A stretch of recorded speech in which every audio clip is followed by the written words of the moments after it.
भगवत गीता के उपदेश सबसे बड़े धर्म युद्ध महाभारत की रणभूमि कुरुक्षेत्र के युद्ध में अपने शिष्य अर्जुन को भगवान श्री कृष्ण ने दिए थे, जिसे हम गीता सार भी कहते हैं।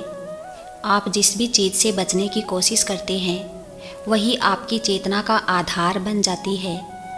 मेरे लिए एक समीकरण का कोई मतलब नहीं है, एक विचार व्यक्त नहीं करता है। अंधेरे को अंधेरे से नहीं निकाला जा सकता, नफ़रत को नफ़रत से नहीं निकाला जा सकता, केवल प्यार ही इसे निकाल सकता है। क्यों व्यर्थ की चिंता करते हो? किससे व्यर्थ डरते हो? कौन तुम्हें मार सकता है? आत्मा न पैदा होती है न मरती है। जो हुआ वह अच्छा हुआ, जो हो रहा है वह अच्छा हो रहा है, जो होगा वह भी अच्छा होगा। तुम भूत का पश्चाताप न करो, भविष्य की चिंता न करो। वर्तमान चल रहा है, तुम्हारा क्या गया जो तुम रो रहे हो? तुम क्या लाए थे जो तुमने खो दिया? तुमने क्या पैदा किया था जो नाश हो गया?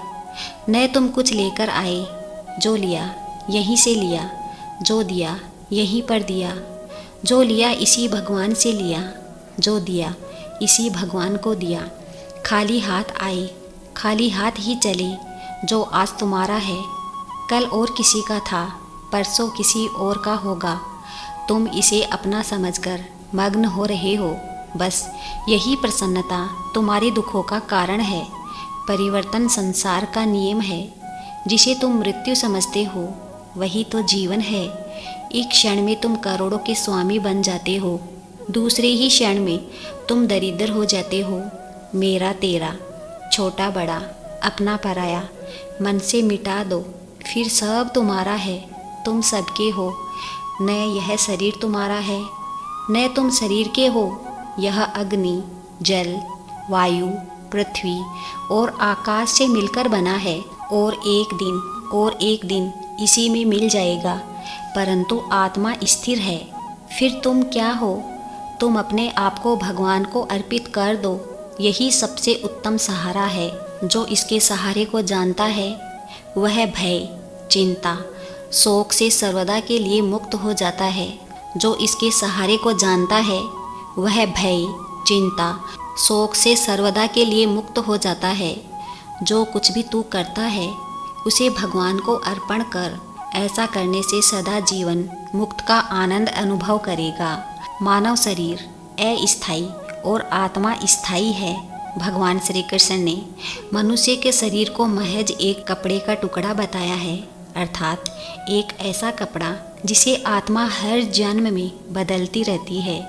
अर्थात मानव शरीर आत्मा का अस्थायी वस्त्र है जिसे हर जन्म में बदला जाता है। हमें शरीर से नहीं, उसकी आत्मा से व्यक्ति की पहचान करनी चाहिए।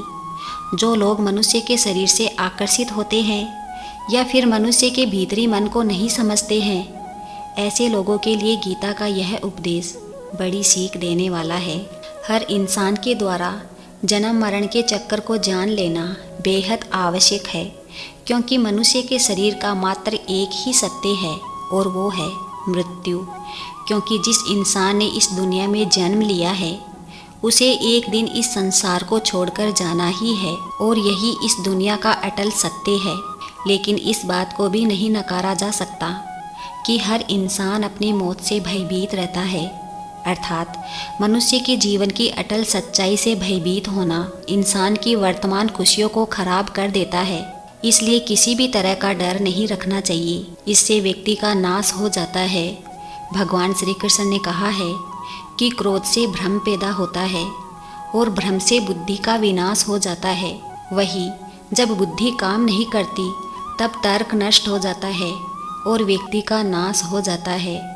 इस तरह हर व्यक्ति को अपने गुस्से पर काम करना चाहिए, क्योंकि क्रोध से भी भ्रम पैदा होता है। इंसान गुस्से में कई बार ऐसे काम करते हैं जिससे उन्हें काफ़ी हानि पहुंचती है। भगवान श्री कृष्ण ने बताया है कि कोई भी व्यक्ति अपने कर्म को नहीं छोड़ सकता। अर्थात जो साधारण समझ के लोग कर्म में लगे रहते हैं उन्हें उस मार्ग से हटाना ठीक नहीं है, क्योंकि वे ज्ञानवादी नहीं बन सकते। वही अगर उनका कर्म भी छूट गया तो वे दोनों तरफ से भटक जाएंगे और प्रकृति व्यक्ति को कर्म करने के लिए बाध्य करती है। जो व्यक्ति कर्म से बचना चाहता है वह ऊपर से तो कर्म छोड़ देता है, लेकिन मन ही मन उसमें डूबा रहता है। अर्थात जिस तरह व्यक्ति का स्वभाव होता है वह उसी के अनुरूप अपने कर्म करता है। गीता सार में मनुष्य को देखने के नज़रिए पर भी संदेश दिया। इसमें लिखा गया है कि जो ज्ञानी व्यक्ति ज्ञान और कर्म को एक रूप में देखता है उसी का नज़रिया सही है, और जो अज्ञानी पुरुष होता है उसे ज्ञान नहीं होने की वजह से वह हर किसी चीज़ को गलत नज़रिए से ही देखता है। गीता सार में उन लोगों के लिए संदेश दिया गया है जो लोग अपने मन को काबू में नहीं रखते, क्योंकि ऐसे लोगों का मन इधर उधर भटकता रहता है और उनके लिए वह शत्रु के समान कार्य करता है। मन व्यक्ति के मस्तिष्क पर भी गहरा प्रभाव डालता है। जब व्यक्ति का मन सही होता है तो उसका मस्तिष्क भी सही तरीके से काम करता है। मनुष्य को पहले खुद का आकलन करना चाहिए और खुद की क्षमता को जानना चाहिए, क्योंकि मनुष्य को अपने आत्मज्ञान की तलवार से काटकर अपने हृदय से अज्ञान के संदेह को अलग कर देना चाहिए। जब तक मनुष्य खुद के बारे में नहीं जानेंगे तब तक उसका उद्धार नहीं हो सकता है। जो लोग कर्म नहीं करते और पहले से ही परिणाम के बारे में सोचते हैं, ऐसे लोगों के लिए गीता का यह उपदेश बड़ी सीख देने वाला है। इसमें भगवान श्री कृष्ण ने कहा है कि इंसान को अपने अच्छे कर्म करते रहना चाहिए और यह नहीं सोचना चाहिए कि इसका क्या परिणाम होगा, क्योंकि कर्म का फल हर इंसान को मिलता ही है। इसलिए इंसान को इस तरह की चिंता को अपने मन में जगह नहीं देनी चाहिए कि उसमें कर्म का फल क्या होगा, या फिर किसी काम को करने के बाद वह खुश रहेगा या नहीं। दौलत सिर्फ रहन सहन का स्तर बदल सकती है, बुद्धि, नियत और तकदीर नहीं। प्रेम, सम्मान और अपमान ये एक निवेश की तरह है। जितना हम दूसरों को देते हैं वो हमें ज़रूर ब्याज सहित वापस मिलता है। जय श्री कृष्णा। राधे राधे।